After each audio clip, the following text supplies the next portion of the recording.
What does grade and stage mean in the context of breast cancer? If somebody's cancer is a grade 3, does that mean that they have a stage 3 breast cancer? Hello, my name is Dr. Breast cancer is one of the most commonly diagnosed cancers in the world, and yet for many people, it remains deeply misunderstood. You may have heard the statistics, seen awareness campaigns, or known someone personally affected by it. But beyond the headlines and the fear, there is a scientific reality that is important to understand. When we truly understand what breast cancer is, how it develops, and how modern medicine approaches it, fear is often replaced by clarity, and clarity brings strength. Today, 1 out of every 3 women diagnosed with cancer will be diagnosed with breast cancer. Despite how common it is, many people still believe breast cancer is one single disease. Medical science tells us something very different.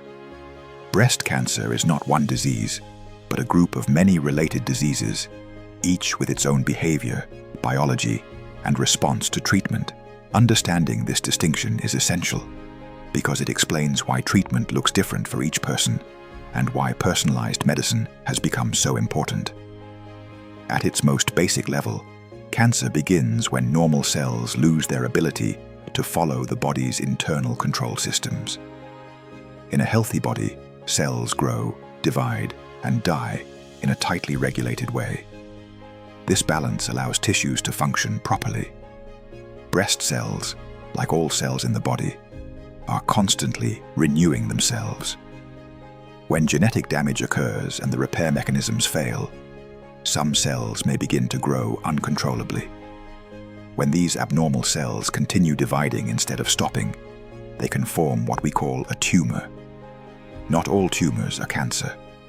A tumor simply refers to a mass of cells. Tumors can be benign, meaning they do not invade surrounding tissue or spread to other parts of the body. Breast cancer specifically refers to malignant tumors. Malignant tumors have the ability to invade nearby tissue and, in some cases, spread to distant organs through the bloodstream or lymphatic system. This process is known as metastasis and is what makes cancer potentially life-threatening. Breast cancer begins in breast tissue, most commonly in the milk ducts or the lobules that produce milk. Ductal carcinoma and lobular carcinoma are the 2 main categories, but within these categories are many subtypes. Some breast cancers grow slowly, while others are more aggressive. Some depend on hormones like estrogen or progesterone to grow, while others do not. These biological differences are not minor details. They directly guide how doctors choose treatment.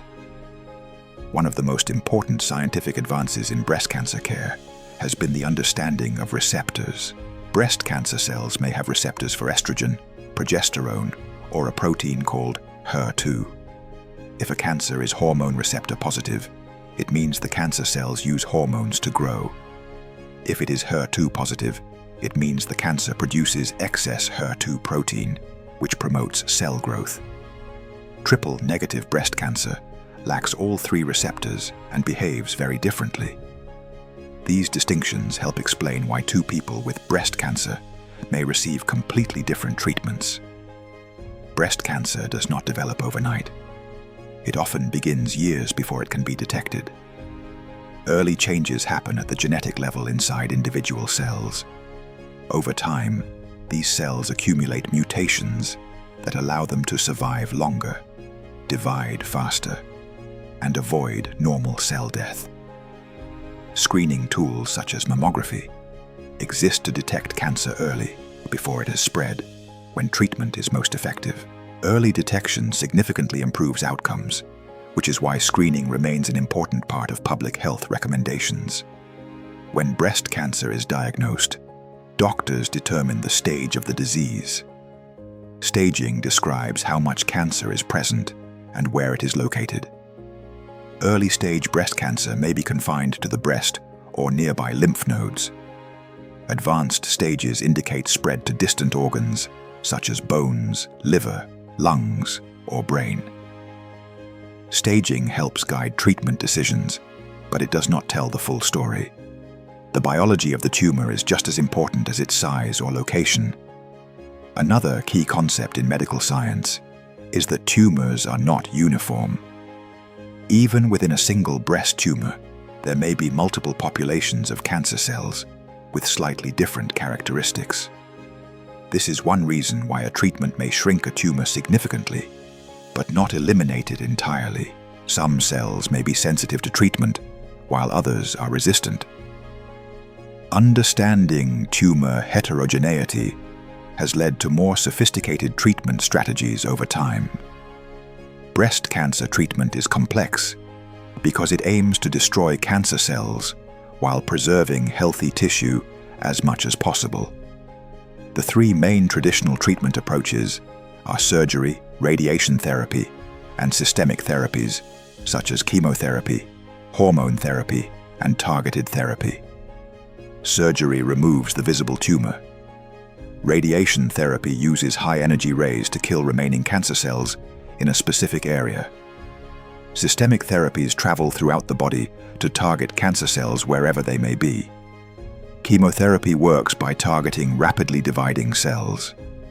Because cancer cells divide more frequently than most normal cells, they are particularly vulnerable to chemotherapy drugs.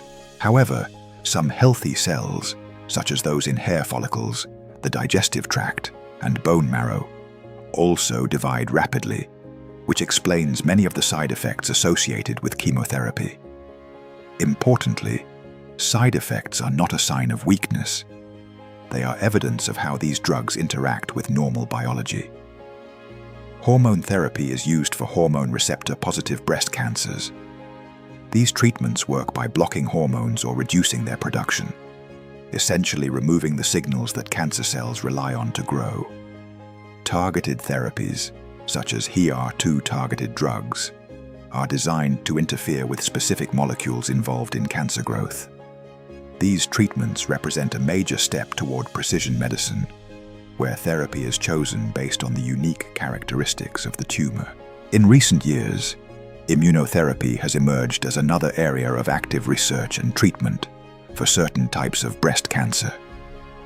Immunotherapy works by helping the immune system recognize and attack cancer cells more effectively. While not suitable for all breast cancer types, it has shown promise in specific cases, particularly some forms of triple-negative breast cancer. Ongoing clinical trials continue to expand our understanding of where immunotherapy fits best. An important aspect of modern breast cancer care is integrative oncology. Integrative oncology does not replace conventional treatment. Rather, it combines evidence-based supportive therapies with standard medical care. This may include nutritional counseling, physical activity guidance, stress management, and supportive therapies aimed at reducing treatment side effects. The goal is not only to treat the cancer itself, but also to support the whole person, physically and emotionally. Nutrition is often one of the most common concerns among people diagnosed with breast cancer. Medical science shows that while no single food can cure cancer, overall dietary patterns can influence health, energy levels, inflammation, and recovery. Balanced nutrition helps support the immune system and maintain strength during treatment. Evidence-based recommendations typically focus on whole foods, adequate protein, fruits, vegetables, and healthy fats, while avoiding extreme or unproven dietary claims. Lifestyle factors also play a role in overall well-being during and after breast cancer treatment. Physical activity, when appropriate and guided by medical advice, has been shown to improve fatigue, mood, and quality of life. Sleep, stress management, and mental health support are equally important. A breast cancer diagnosis affects not only the body, but also the mind, and comprehensive care acknowledges both. One of the most hopeful developments in breast cancer treatment is genomic testing. By analyzing the genetic makeup of a tumor, doctors can better predict how aggressive the cancer is and how likely it is to respond to certain treatments. This allows some patients to avoid unnecessary therapies, while ensuring others receive more intensive treatment when needed. Genomic profiling represents a shift away from one-size-fits-all medicine toward truly personalized care. It is also important to address the emotional impact of a breast cancer diagnosis. Fear, anxiety, and uncertainty are normal reactions. Medical science increasingly recognizes that emotional well-being influences physical outcomes. Support systems, counseling, and education help patients make informed decisions and feel empowered rather than overwhelmed. Knowledge itself can be a powerful source of comfort. Survival rates for breast cancer have improved significantly over the past several decades. Advances in screening, treatment, and supportive care have all contributed to better outcomes. While breast cancer remains a serious disease, many people live long, full lives after diagnosis.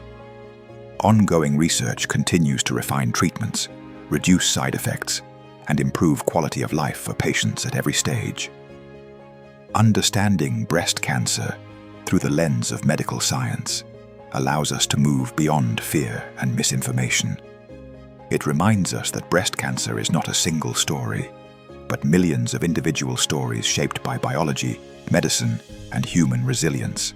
Each diagnosis is unique, and so is each treatment journey. Science does not promise perfection, but it does offer progress, precision, and hope. As research continues, the future of breast cancer care lies in earlier detection, more personalized treatments, and better supportive care. The goal is not only to extend life, but to improve the quality of life during and after treatment. Education plays a crucial role in this process, empowering individuals to ask informed questions and participate actively in their care. If you found this explanation helpful and want more science-based, compassionate content about cancer, treatment, nutrition, and supportive care, make sure to subscribe to this channel. By subscribing, you support the creation of educational videos designed to inform, comfort, and empower people facing cancer.